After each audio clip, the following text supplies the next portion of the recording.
Good morning and welcome to the DFS Army YouTube channel. I am Razzle11 and you can find me on X at Razzle11Grinds. Going to take a look at some pitching for today, the 29th of May. It is Wednesday. We do have two slates to look at. A 6 game day slate, but it's actually a 5 gamer on DK because Detroit and Pittsburgh will not count. And then I believe it's a 7 game main slate this evening. As always, this is a first look at the pitching pool. I do get more in depth as the day goes on with the members over at DFS Army, and I will be looking at DraftKings since that is where a majority of my action is. On FanDuel, I would cut the pitcher pool into a third or so, just because we don't have to get as wide. Pricing isn't as difficult to deal with. But let's take a look right away at the pitching. Um, I did see that we shouldn't expect any weather issues today, so we can just dig in with the pitching.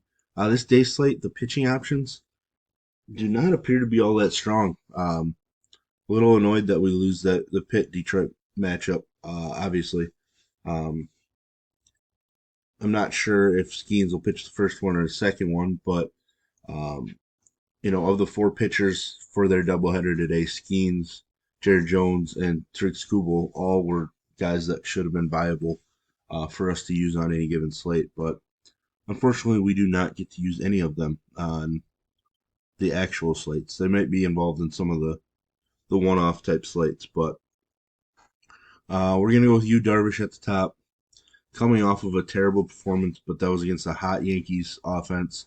He had been rolling prior to that. Now gets to take on a pretty weak Miami offense.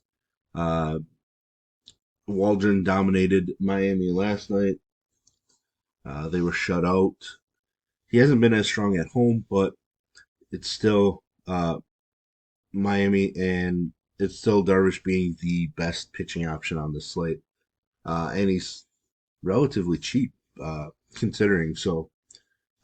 Really interesting slate where it's going to come down to bats, really, I think. And maybe getting your SP2 right, I guess, but mostly bats for me on this one.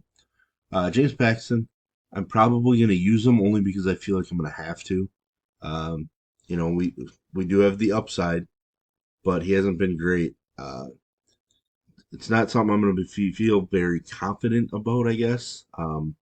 But he's going to make the pool. Not sure what to do with Kyle Harrison yet. Don't really want to pick on Philadelphia, but it is Pitcher's Park.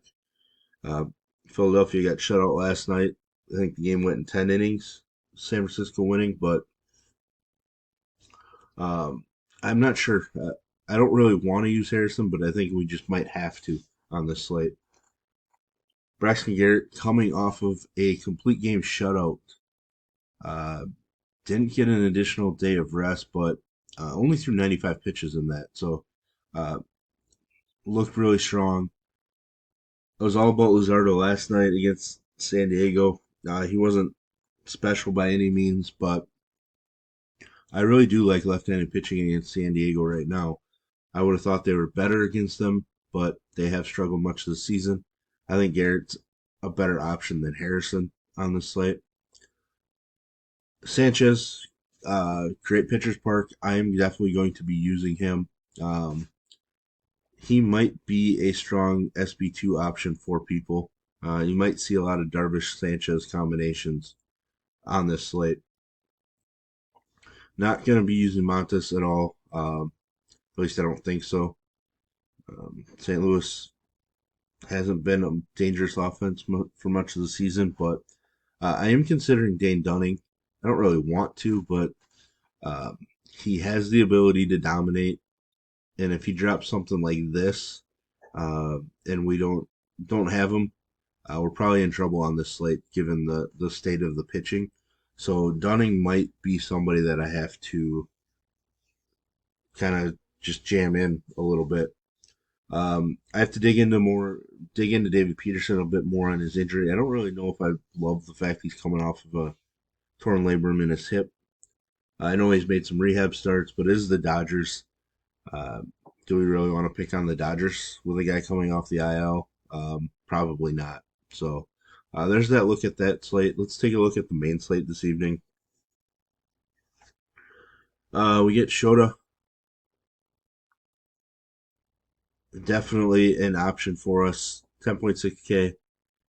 Getting up there in price for a guy that isn't a massive strikeout guy, um, but he's been so good. Uh, Obviously, 7 innings in three out of his last four starts. He's been absolutely elite at the major league level.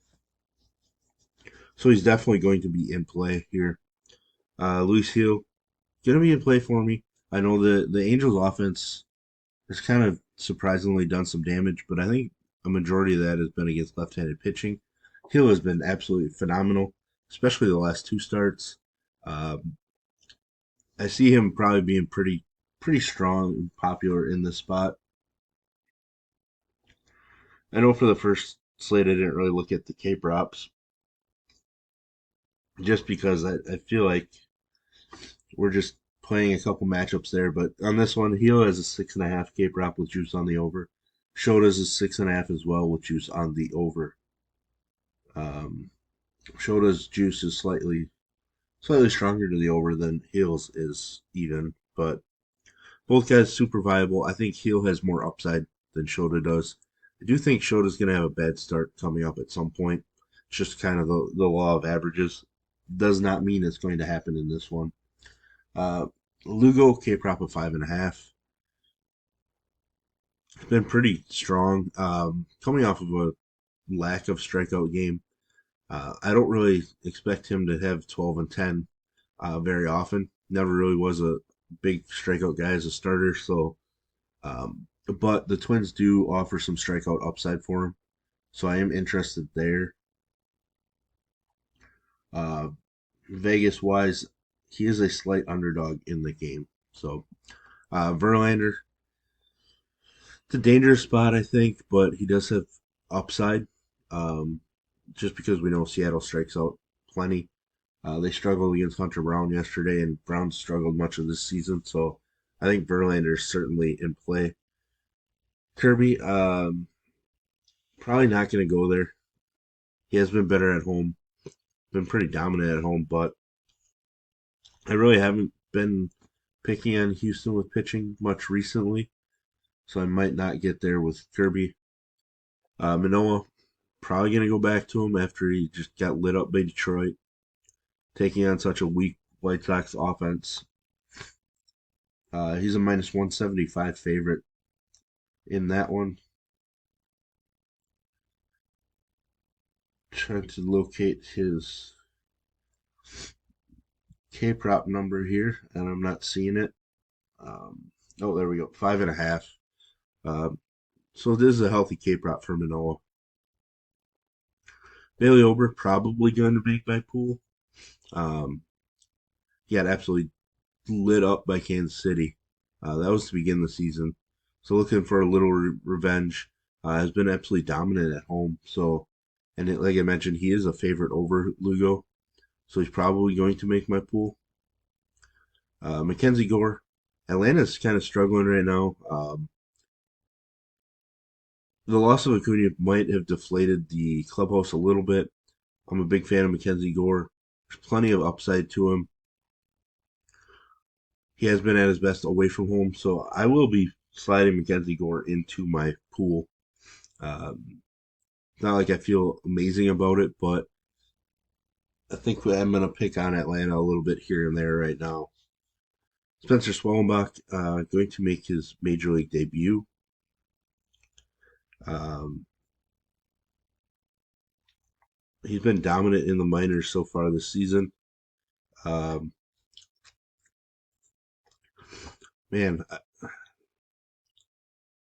I'm probably going to use him, but I don't know. I'm going to have to go and dig into kind of the length that he's gone through at in the minor league level because we still need some upside. Washington, not a huge K team, but um, they won't have much information on Swellenbach, so maybe he can sneak in a strong performance for us.